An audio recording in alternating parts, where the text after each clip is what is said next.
बिस्मिल्लाहिर्रहमानिर्रहीम। खातिन हज़रात, अख्तर अब्बास का सलाम पहुँचे। इन दिनों सदर ट्रंप की तस्वीरें बहुत शेयर हो रही हैं, कहीं खान साहब के साथ, कहीं अपनी बीवी और खान साहब के साथ। हर तस्वीर में जो चीज़ बहुत नुमायाँ है वो उनकी लंबी बेतुकी लटकती हुई टाई, यानी जो उनके नाफ से नीचे और बैठे हुए तो वो आलमोस्ट कोई 4 इंच नीचे लटक रही है। इसी तौर पे जिस तस्वीर में वो खान साहब के साथ चलते हुए आ रहे हैं, उनकी पैंट इतनी खुली है जैसे हमारे पुराने बाबे पजामा पहनते थे, यानी थाइस से लेके निचले पांचे तक।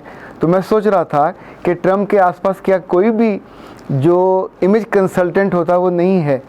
यानी ये लोग ख़ास तौर पे जो बिज़नेस के लोग होते हैं, ये इस मामले में बहुत केयरफुल होते हैं कि ये छोटी छोटी चीज़ें हैं जो आपके इमेज के लिए मैटर कर रही होती हैं।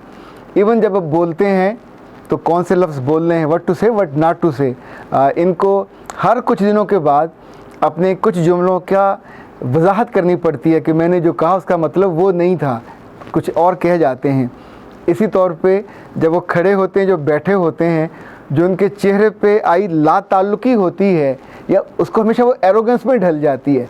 आप सोचिए कि इतनी बड़ी बिजनेस एम्पायर का मालिक मशहूर किस बात पे? अपनी एरोगेंस की वजह से। मशहूर किस बात पे है? बदतमीज़ी की वजह से, अपने वाइज डिसीजन की वजह से मारूफ नहीं है। मरूफ किस लिए है? मुख्तलिफ लोगों पे तबसरों और मुख्तलिफ इवन ममालिक पे तबसरों के बाद जब उनकी गवर्नमेंट को डिफेंसिव होना पड़ता है। अच्छा, जिस बात को हम कहते हैं कमी, कोताही, ग्रे एरियाज़, वो किसी सदर मुल्क में हो, किसी स्टेट के सरबराह में हो, या अपने बच्चे में और अपनी औलाद में या अपनी ज़ात में, वो तीनों ही बहुत अहम होते हैं। जब हम उनका ध्यान करते हैं तो बाद में हम इन तबसरों का मुजब नहीं बनते। मुझे याद है कई बरस पहले लाहौर में जब अखबारात में अंग्रेज़ी अखबारात ने कलर्ड संडे मैगज़ीन छापने शुरू किए और मॉडल्स के इंटरव्यूज़ और गपशप और टिटबिट्स किए, तो उन्होंने बद सूरत नहीं, बद सलीका और बदतरीन लिबास पहनने वाले लोगों की भी एक लिस्ट बनाते थे। यानी हफ्ते के आखिर पे 10 खूबसूरत लड़कियां इस हफ्ते कौन रहीं, 10 मूवीज़ अच्छी कौन रहीं, तो साथ ये भी बनाते थे। तो उन दिनों पाकिस्तान के एक वज़ीर ख़ारजा होते थे जो अरबपति हैं, करोड़पति भी नहीं है, अरबपति हैं, पर अपने लिबास के मामले में वो 1962 में जीते हैं। वो खुली खुली बड़ी बड़ी टाइयाँ, उसी तरह के सूट, लाइक इन दिनों जो ट्रेंड है वो डबल ब्रेस्ट का नहीं है, वो पहनते थे। वो जो बटन जहाँ चमकीले होते हैं, या अच्छा, हर अहद की ज़रूरत बदल जाती है। मुझे ये सारी चीज़ें इसलिए याद आईं कि अगर आप अच्छे बाप हो या अच्छे सरबराह हो किसी भी जगह के, तो आप उस अहद के थ्रेट्स को और चीज़ों को समझते हो और उसको फेस करने और ढलने और आइंदा आने वाले वक्त में बेइज्जत ना होने का फ़ैसला करते हो। रावलपिंडी से एक वालिद ने मुझे मैसेज भेजा, बहुत तफसील से भेजा। इस तरह का मैसेज मैंने आज तक नहीं पढ़ा। उन्होंने कहा कि मैं एक 37 साल का बाप हूँ, मेरे 2 बेटे हैं, मैं दोनों से ही बहुत प्यार करता हूँ और मैं चाहता हूँ कि दोनों मेरी इज़्ज़त का बायस बने।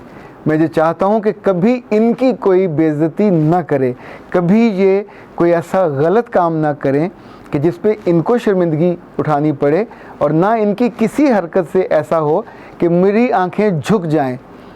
बाप ने लिखा कि मैं कभी नहीं चाहता कि ये अपने जिस्म को ज़ाया करें, मैं कभी नहीं चाहता कि अपने जिस्म में मौजूद दौलत को अपने हाथों से ज़ाया करें।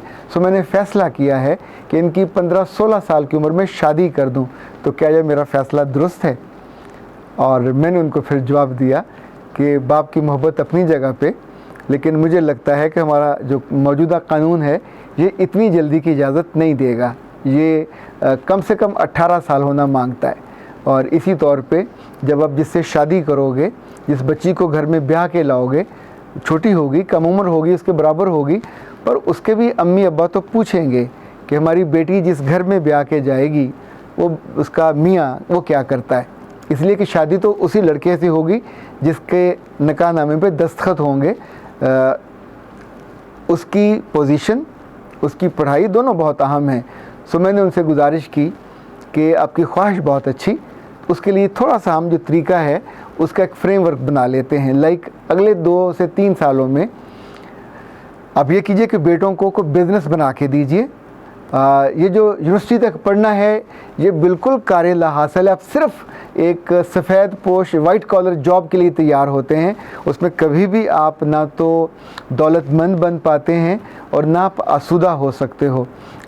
उन्हीं 3-4 सालों में आप एक अगर टेक्निकल काम सीख लेते हो, इवन फ्रिज का काम सीख लेते हो, इवन एसी का काम सीख लेते हो, इवन गाड़ियों का काम सीख लेते हो, तो अगले 4 साल में एक बहुत ही शानदार उम्दा दफ्तर के आप मालिक बन जाते हो, जिसमें आप शीशे के पीछे बैठते हो और 4-6 लड़के आपके लिए काम कर रहे होते हैं। इवन आप व्हील बैलेंसिंग का काम अगर स्टार्ट कर देते हो, इसमें भी 10-20 लाख लगते हैं मशीनें लाने पर नीट एंड क्लीन दुनिया भर में जो लोग काम करते हैं उनके कभी कोई काम पे उंगली नहीं उठाता कि सारा दिन वो गैस स्टेशन पे खड़े हैं, वो किसी जगह उस पर ग्रॉसरी स्टोर पे काम कर रहे हैं, व्हाट्सएवर वहाँ के सारी काम ऑड कॉम्स मिलते हैं, जो ऑड जॉब्स हैं वो मिलते हैं और उसको लोग बड़ी खुशी खुशी करते हैं। हम अपने बच्चों को अगर सिखा दें, अच्छा उनके पास एक ऑप्शन था, उन्होंने कहा मेरे पास 3 दुकानें हैं, एक मैं खुद करता हूँ तो बाकी जो 2 है मैं अपने बच्चों को इंडिपेंडेंट वहाँ पर बिठाता हूँ। देखिए ये शेर का बेटा भी शेर होता है, तो बिजनेसमैन का या दुकानदार का बच्चा भी दुकानदार होगा। अगले 2 सालों में वो अपनी दुकान संभालने के काबिल हो जाएगा, अगले 3 सालों में वो मैच्योरिटी के साथ अपने डिसीजन लेने लग जाएगा। उस दुकान की शेप क्या रखनी है, कैसे बदलना है, उसके लिए बहुत अच्छी अपॉर्चुनिटी होगी। और मुझे लगता है कि बाप की तरफ से ये बहुत उम्दा तोहफ़ा होगा जो शादी से पहले अपने ही बेटे को वो स्टेबल कर दे कि जब वो दुल्हन लेके आए। अच्छा अब एक बात और याद रखिएगा कि ये डिसीजन के अंदर उसके पुष्ट पे कार फरमा जो आपकी नीयत है, दैट मेक सेंस कि आप ये क्यों करना चाहते हैं। अगर वो नीयत कुछ और है तो ज़ाहिर है फ़ैसला आपका और तरह का होगा। अब उनकी नीयत क्या है, वो अपने बेटों को बाइज़्ज़त देखना चाहते हैं। नंबर 1, वो अपने बेटों के हाथों उनका कोई जिस्मानी गुनाह हो ये इसका रास्ता रोकना चाहते हैं। वो अपने बेटों की किसी गलती, किसी कोताही या किसी जिनसी जुर्म में जाने की हर शहरा को काट देना चाहते हैं। वो कहते हैं कि मेरे बेटे हैं, ये बड़े हों तो पाकीज़गी के साथ हों, इनकी ज़िंदगी चले तो पल पल अपने ये बाप को दुआ दें कि हमारे बाप ने हमारे लिए वो अपने बाप को दुआ दें कि उसने उनके लिए कितना उम्दा फ़ैसला किया।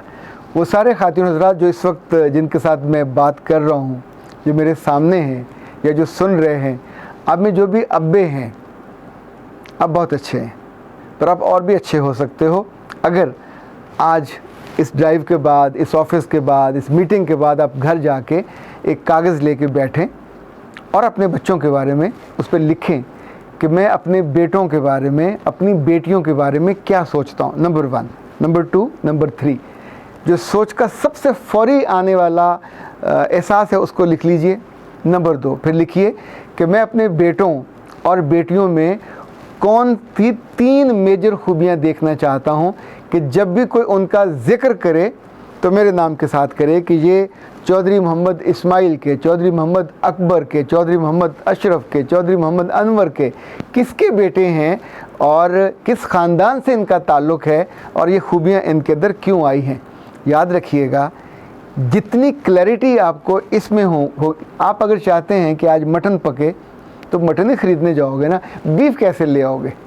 आप चाहते हो कि घर में सेहतमंद गोश्त आए तो अब ज़ाहिर है फिर जो वो नीम मुर्दा सफ़ेद रंग की मुर्गियां बैठी होती हैं आप उनको ज़िबा नहीं करवाओगे, आप फिर जाओगे और उनसे बहुत अच्छी अपनी टांगों पे खड़ी सेहतमंद देसी मुर्गियां ख़रीदोगे। थोड़ा सा पैसा ज़्यादा लगेगा पर आपके घर में सेहत आएगी, बीमारी नहीं आएगी।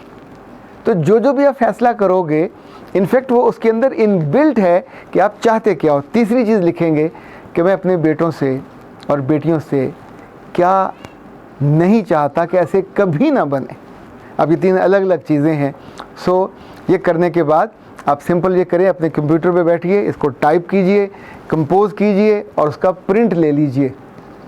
3 चीज़ें मैं अपने बेटों में क्या 3 खूबियाँ देखना चाहता हूँ, बेटों में और बेटियों में, और ये प्रिंट आपके कमरे में लगा होना चाहिए।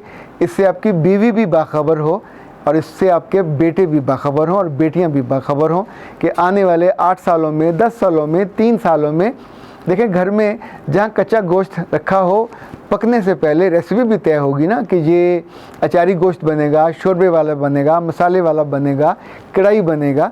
तो जब हम ये अपने बेटों के बारे में और बेटियों के बारे में तय नहीं करते तो वो फिर झाड़ियाँ ही बनती हैं, अपनी मर्ज़ी से बड़े होते हैं, आपकी मर्ज़ी से बड़े नहीं होते। इसी तौर पे डूज़ और डोंट्स के साथ ये भी तय कीजिए कि उनके अंदर क्या क्या खूबी ना हो।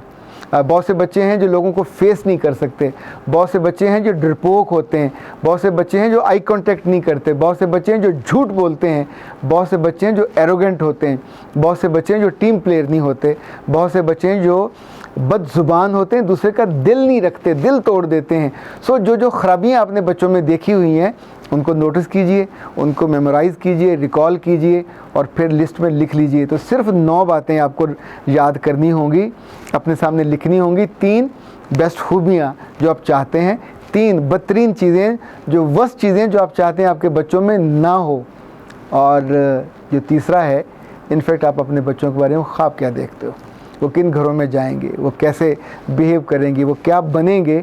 तो ये सारा जो फ्रेमवर्क है इसको आप ही ने बनाना है उस बाप की तौर पे जिसने अपने 13 और 14 साल के बेटों के लिए जो सोचा है। मैं उनका नाम नहीं जानता क्योंकि उन्होंने नाम नहीं लिखा। आप सारे ही बिल्कुल शेर हैं, शहज़ादे हैं।